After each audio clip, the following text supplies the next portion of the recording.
ഇത്തവണ തീപാറുന്ന മത്സരമുണ്ടാകുന്ന മണ്ഡലങ്ങളിൽ പ്രധാനപ്പെട്ടതാണ് പത്തനംതിട്ട. ശബരിമല വിഷയം കത്തി നിൽക്കുന്ന പത്തനംതിട്ടയിൽ അപ്രതീക്ഷിത സാഹചര്യമായതിനാൽ നിലവിലെ MLA ആയ വീണ ജോർജിനെ മത്സരിപ്പിക്കാൻ പാർട്ടി തീരുമാനിച്ചു. പന്തളവും ശബരിമലയും അയ്യപ്പന്റെ പൂങ്കാവനവുമെല്ലാം നിലനിൽക്കുന്ന പത്തനംതിട്ട നിയോജക മണ്ഡലം ദേശീയ തലത്തിൽ തന്നെ ശ്രദ്ധേയമാവുകയാണ്. ഭക്തർ അനുഭവിച്ച വിഷമത്തിൽ വോട്ടിലൂടെ മറുപടി നൽകുമെന്നാണ് ശബരിമല കർമ്മസമിതി പറഞ്ഞത്. എന്നാൽ അതേ വോട്ടിലൂടെ പത്തനംതിട്ട പിടിച്ചെടുക്കി പ്രതികാരം വീട്ടാനാണ് വീണ ജോർജിനെ സ്ഥാനാർത്ഥിയാക്കുന്നത്. ശബരിമല പ്രതിഷേധത്തോടെ ഭക്തരുടെ വോട്ട് CPM-ന് കിട്ടില്ലെന്ന് ഉറപ്പാണ്. അത് BJP-ക്കും കോൺഗ്രസിനും ചിതറിപ്പോകും. അപ്പോൾ വൻ സ്വാധീനമുള്ള ക്രിസ്ത്യൻ സമുദായത്തെ ഒപ്പം കൂട്ടാനാണ് ജനകീയയായ വീണയെ സ്ഥാനാർത്ഥിയാക്കുന്നത്. മാത്രവുമല്ല, സ്ത്രീകളുടെ പേരിലാണല്ലോ ശബരിമല വിഷയമുണ്ടായത്. അതിനാൽ തന്നെ ഒരു സ്ത്രീയെ നിർത്തി അയ്യപ്പന്റെ മണ്ണിൽ ജയിക്കുക എന്ന തന്ത്രം കൂടി CPM-നുണ്ട്. കഴിഞ്ഞ നിയമസഭാ തെരഞ്ഞെടുപ്പിൽ അപ്രതീക്ഷിതമായാണ് മാധ്യമപ്രവർത്തകയായ വീണ ജോർജ് ആറന്മുള മണ്ഡലത്തിൽ നിന്ന് സ്ഥാനാർത്ഥിയായത്. 7646 വോട്ടുകളുടെ ഭൂരിപക്ഷത്തിലാണ് വീണ ജോർജ് ആറന്മുളയിൽ അന്ന് ജയിച്ചത്.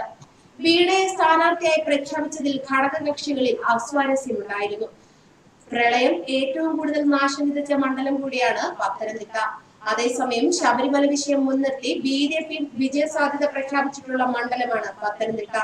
5 A+ മണ്ഡലങ്ങളിലാണ് BJP വിജയസാധ്യത കൽപ്പിച്ചിരിക്കുന്നത്. കോൺഗ്രസ് സ്ഥാനാർത്ഥിയായി ആന്റോ ആന്റണിയെ തന്നെ പ്രഖ്യാപിച്ചേക്കുമെന്നാണ് സൂചന. മാധ്യമപ്രവർത്തക എന്ന നിലയിലാണ് വീണ ജോർജ് ശ്രദ്ധേയയായത്.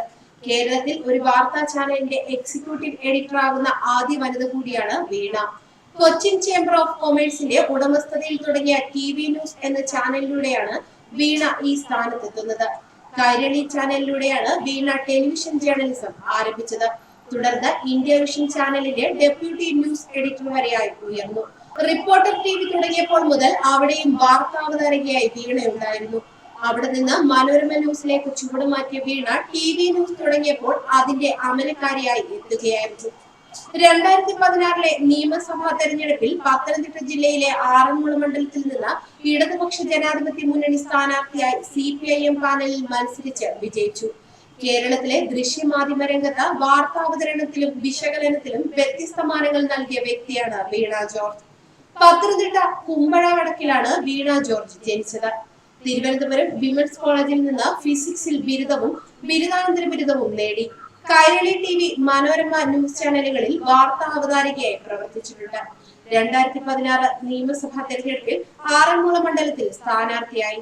മികച്ച വാർത്താവതാരകയ്ക്കുള്ള JC ഫൗണ്ടേഷൻ അവാർഡ്, 2011 മികച്ച ടെലിവിഷൻ അവതരണത്തിനുള്ള പുരസ്കാരം, ഏഷ്യാവിഷൻ വാർത്താ വിശകലനത്തിനുള്ള പുരസ്കാരം, മികച്ച വാർത്താ അവതരണത്തിലുള്ള 2010 സംസ്ഥാന ടെലിവിഷൻ അവാർഡ്, നീലേശ്വരം സുരേന്ദ്രൻ സ്മാരക പുരസ്കാരം, India press club of north America മികച്ച വാർത്താ അവതാരകയ്ക്കുള്ള JC ഫൗണ്ടേഷൻ അവാർഡ്, 2011 മികച്ച ടെലിവിഷൻ അവതരണത്തിനുള്ള പുരസ്കാരം, ഏഷ്യാവിഷൻ വാർത്താ വിശകലനത്തിനുള്ള പുരസ്കാരം, മികച്ച വാർത്താ അവതരണത്തിനുള്ള 2010 സംസ്ഥാന ടെലിവിഷൻ അവാർഡ്, നീലേശ്വരം സുരേന്ദ്രൻ സ്മാരക പുരസ്കാരം, India press club of north America മികച്ച വാർത്താ അവതാരക എന്നീ പുരസ്കാരങ്ങൾ കരസ്ഥമാക്കി.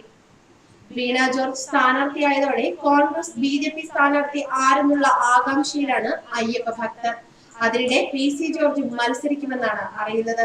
ഇങ്ങനെ കുഴഞ്ഞു മറിയുന്ന ആലപ്പുഴയിൽ എന്തായാലും ജയിക്കേണ്ട അവസ്ഥയിലാണ് CPM-നും BJP-ക്കും കോൺഗ്രസിനുമുള്ളത്. കാത്തിരുന്ന് കാണാം. ന്യൂസ് ഡെസ്ക് മലയാളി വാർത്ത.